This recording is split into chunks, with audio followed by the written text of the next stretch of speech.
In the early hours of a tense political week, Washington awoke to a development unlike anything seen in modern American history.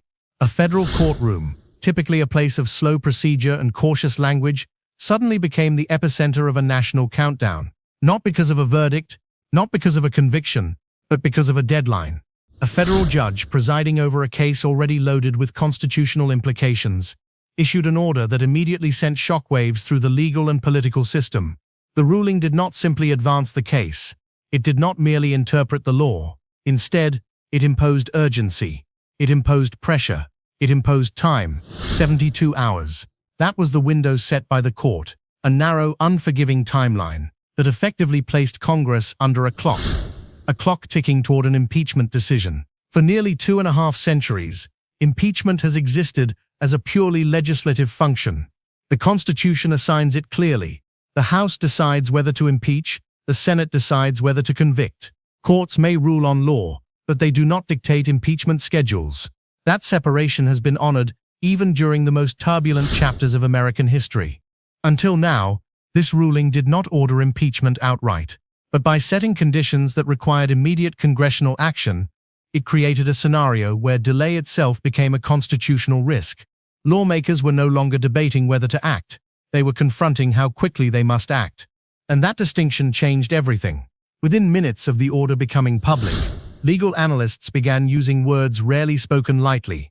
Unprecedented, constitutional tension, separation of powers test. Cable news networks interrupted programming. Political desks scrambled to verify language, implications, and potential consequences. The judge's reasoning, according to those present in the courtroom, centered on urgency. The court argued that unresolved constitutional questions, when combined with escalating political instability, required immediate clarity. Delay, the judge suggested, could itself cause institutional harm. That assertion alone was enough to ignite controversy. Critics argued that urgency does not grant authority. Supporters countered that in moments of constitutional danger, restraint can become negligence. And suddenly, the country was no longer watching a legal case unfold. It was watching the boundaries of power being tested in real time. The most striking aspect was not the ruling itself. It was what it forced others to do. Congress, long criticized for delay and political calculation, was now being compelled to move at a speed it was never designed to sustain. And as the clock started ticking, one question dominated every conversation in Washington. What could justify a judge pushing the nation this close to the edge? To understand why this moment felt seismic, one must understand what the judge did not do. He did not accuse Congress of wrongdoing. He did not mandate a specific vote outcome. He did not declare guilt or innocence. Instead, he imposed time pressure, and in doing so, altered the balance between branches of government. In American constitutional design, time is power. The ability to delay, to investigate, to negotiate, to build consensus. These are tools Congress has always controlled. Courts interpret law. Legislatures set political pace. That division has remained intact, even during impeachment crises. This ruling disrupted that rhythm. By declaring that unresolved constitutional risks could no longer remain idle, the court effectively said, inaction is now a danger. And once inaction is framed as harm, urgency becomes enforcement. Legal scholars immediately split into opposing camps. One side argued the judge had stepped beyond judicial authority. Inserting the courts into a political process, the Constitution deliberately shielded from judicial timelines. They warned that allowing courts to pressure Congress could permanently distort separation of powers. The other side argued that the Constitution was never meant to be a shield for paralysis. That when a constitutional system begins to stall under political fear, the judiciary has not just the right, but the obligation to demand resolution. Neither side disputed one fact. Nothing like this had happened before. The ruling forced lawmakers into an impossible position. If they complied, they risked appearing to submit to judicial pressure. If they resisted, they risked appearing indifferent to constitutional warning signs identified by a federal court. There was no neutral path. Behind closed doors, congressional offices became crisis rooms. Legal advisors passed language word by word. Staffers tracked public sentiment, hour by hour. Members of Congress who had once hoped to delay decisions until after elections suddenly found themselves stripped of that option. And with elections already heightening emotions nationwide, Timing became the most dangerous variable of all. This was no longer about legal interpretation. It was about whether the American system could withstand forced acceleration without tearing itself apart. As the ruling reverberated through Washington, its most immediate impact was not legal. It was political. Both major parties understood the stakes instantly, but nowhere was the pressure more intense than inside the Republican Party. For years, internal divisions had existed beneath the surface. Loyalty versus fatigue, strategy versus survival, ideology versus electability. The court's deadline ripped those divisions into the open. Every Republican lawmaker now faced a public choice with no safe delay. Supporting impeachment risked alienating a highly mobilized voter base. Opposing it risked being portrayed as defiance of constitutional accountability. Remaining silent was no longer an option. Democratic leadership, meanwhile, faced its own dilemma. While many saw the deadline as an opportunity to act decisively, others worried that moving too fast would validate claims of judicial overreach and deepen public mistrust. Emergency caucus meetings replaced scheduled hearings. Lawmakers canceled public appearances. Phones rang constantly, with calls from donors, activists, strategists, and constituents. In hallways, alliances shifted. Old loyalties weakened. Quiet negotiations intensified. The pressure did not remain confined to Capitol Hill.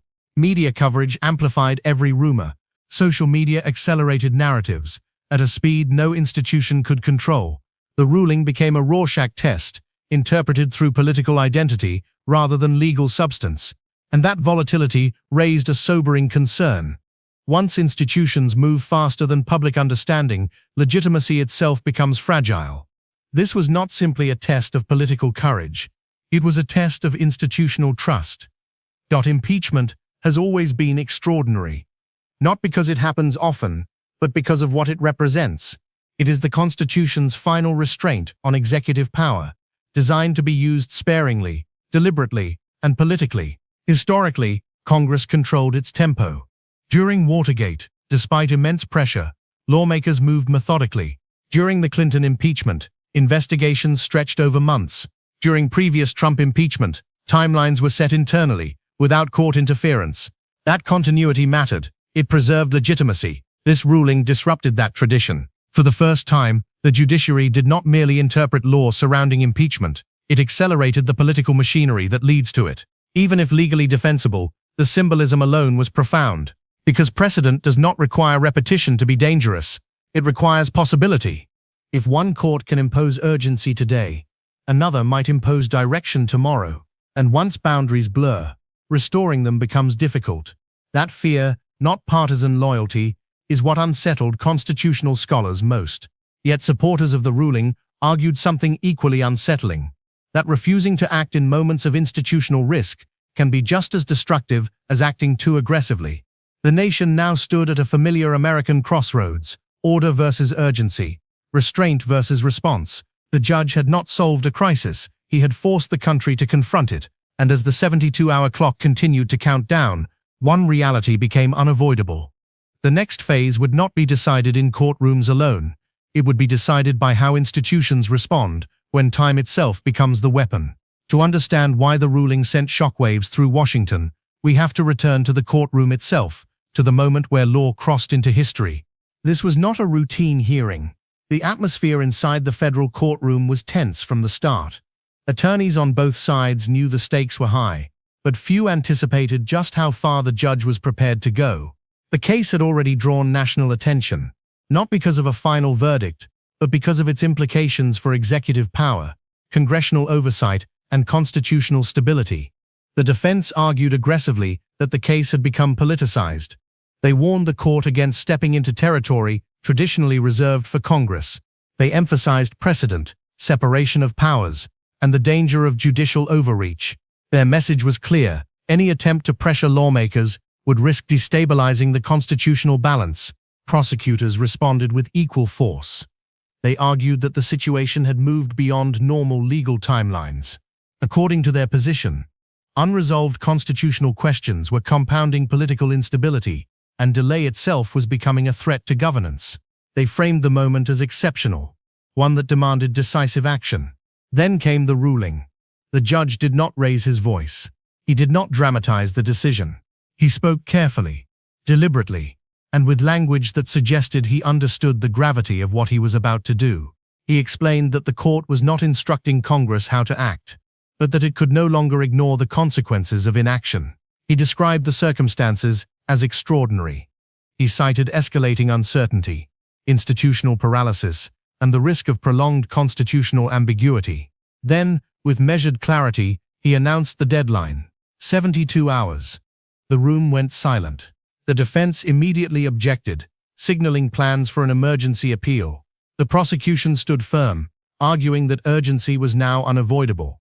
Reporters in the gallery exchanged glances, already realizing that this was no longer just a legal update, it was a national turning point.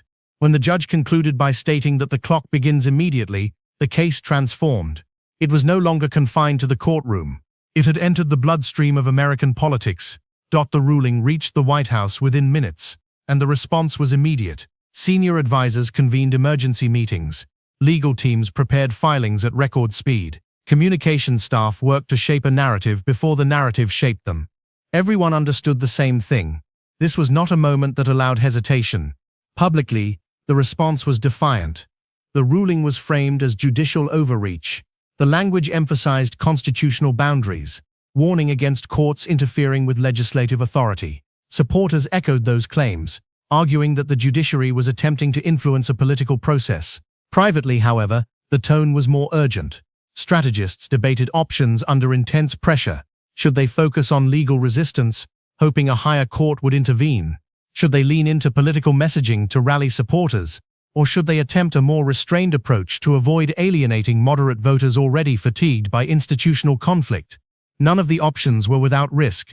An aggressive attack on the judiciary could energize supporters, but deepen public anxiety about institutional stability. A restrained approach could reduce tension, but appear weak in the face of unprecedented pressure. Every decision carried consequences that extended far beyond the next news cycle. Meanwhile, lawmakers from the president's party were receiving conflicting guidance. Some were urged to resist any impeachment effort outright. Others were quietly warned that political survival might require distancing themselves from the chaos. The 72-hour deadline removed the luxury of time, and time is usually Washington's greatest defense. As legal filings moved forward and public statements multiplied, one reality became increasingly clear: the White House was no longer controlling the pace of events. The calendar was inside Congress. The ruling triggered a level of urgency rarely seen. Emergency caucus meetings replaced scheduled sessions. Committee discussions were postponed or cancelled. Lawmakers who had planned to delay decisions suddenly found themselves facing an immovable deadline. The House leadership confronted a brutal reality. Action was unavoidable. Behind closed doors, debates were intense. Some members argued that complying with the court's implied pressure would set a dangerous precedent.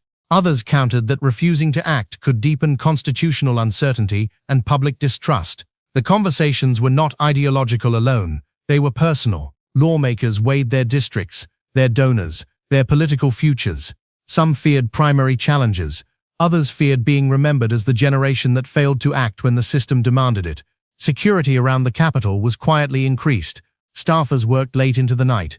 Reporters crowded hallways, searching for signs of momentum. Every vote count shifted by the hour. As the deadline approached, momentum began to form. Not overwhelming, not unanimous, but enough.